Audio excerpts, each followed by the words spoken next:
Emily sat cross-legged on the living room carpet, watching her 6-year-old son Liam hum a soft tune while sketching a picture of two boys holding hands under a tree. She smiled, admiring his focus, but something about the drawing made her pause. Both boys were identical. And Liam had labeled them. Me and Noah. Who's Noah, sweetheart? She asked, curiosity in her tone. Liam didn't even look up. He's my brother, he said matter-of-factly. My twin. Emily blinked, momentarily thrown. She chuckled, brushing a lock of hair from his forehead. You don't have a twin, baby. It's just you. Liam frowned and met her eyes, those wide blue eyes that looked far too serious for a 6-year-old. I do, Mom. We used to talk when I was a baby. But then, he went away. The words chilled her. Children had imaginations, but this didn't feel like make-believe. Liam wasn't being playful. He was remembering. Over the next few weeks, Liam spoke about Noah more and more. He said Noah had a small scar on his left knee. He loved peanut butter sandwiches but hated thunderstorms. He was quieter than Liam, more careful. Emily listened, unsure whether to be concerned or amazed. One night, as Liam fell asleep holding the corner of his blanket, he murmured. I miss him, Mom. It's like, part of me is somewhere else. That night, Emily lay awake. She kept revisiting the day of his birth, 6 years ago. There had been complications. Panic. The nurse had taken Liam for extra checks. Had there been another cry? She had been groggy from anesthesia. Distracted by the chaos. Could something so life-altering have slipped by unnoticed? The next morning, driven by a mix of fear and curiosity, she ordered a DNA testing kit online. It arrived 3 days later. She took Liam's sample quietly and sent it off. Just to silence the question, she told herself. But in her heart, a storm was already brewing. 2 weeks later, an email arrived. She opened it absently. Until she saw the header. Identical twin match detected, contact suggested. The room went silent. Emily's knees buckled. She sank to the floor, her hand over her mouth. It was true. Liam had a twin. And she had no idea. The investigation was heartbreaking. Due to a record-keeping error, the second baby, Noah, had been registered as abandoned and entered into the foster care system. No red flags. No follow-ups. A newborn boy lost in bureaucracy. Emily wept for days. She couldn't fathom how she had gone home with only one child, never knowing the other had been left behind. Guilt suffocated her. But guilt wouldn't fix this. So she made a decision. She would bring Noah home. No matter what it took. The search was a battle. Endless paperwork. Hours on the phone.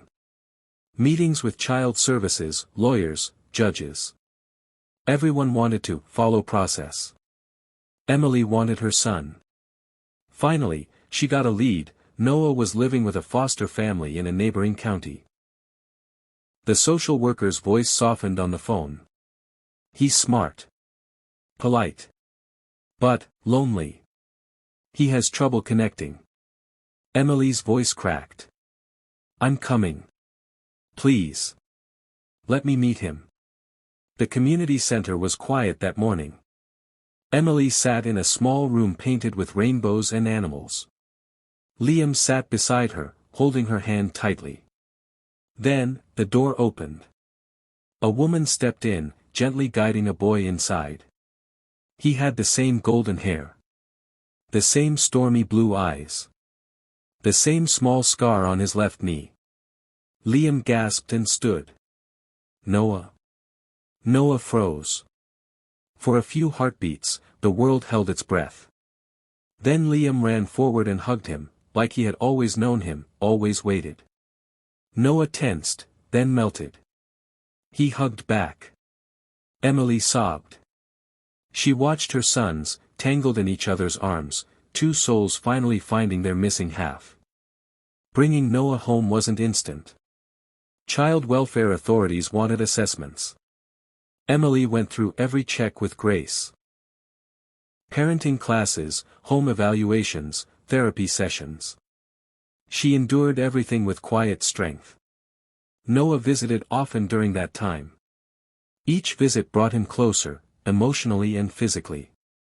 The first time he called her mom was accidental, but unforgettable. They were baking cookies. Liam had gone to wash his hands. Noah looked up and said softly, "Mom, can I lick the spoon?"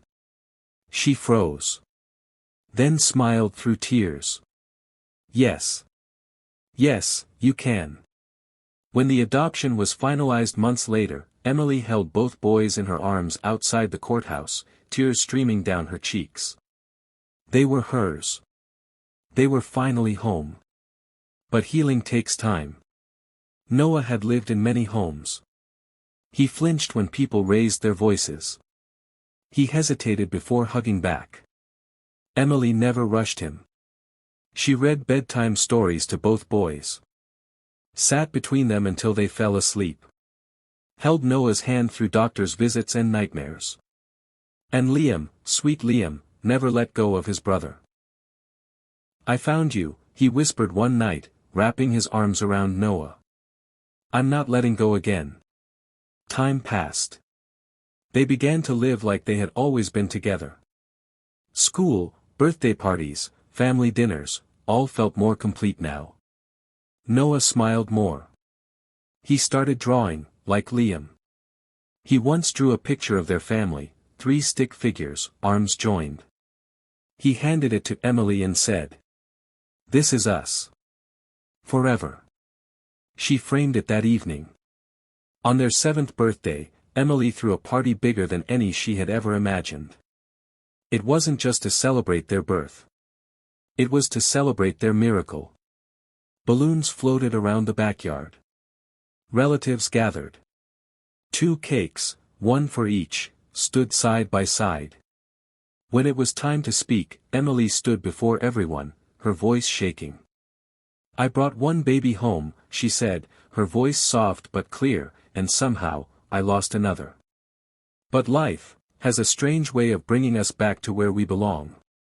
These boys, my boys, found each other. They brought each other home." Applause filled the air. Tears filled eyes. That night, as fireworks lit up the sky, Emily sat on the porch, watching her sons play in the grass, holding hands. 2 hearts. 1 bond. She whispered to the stars. "Thank you, for giving me both my sons back."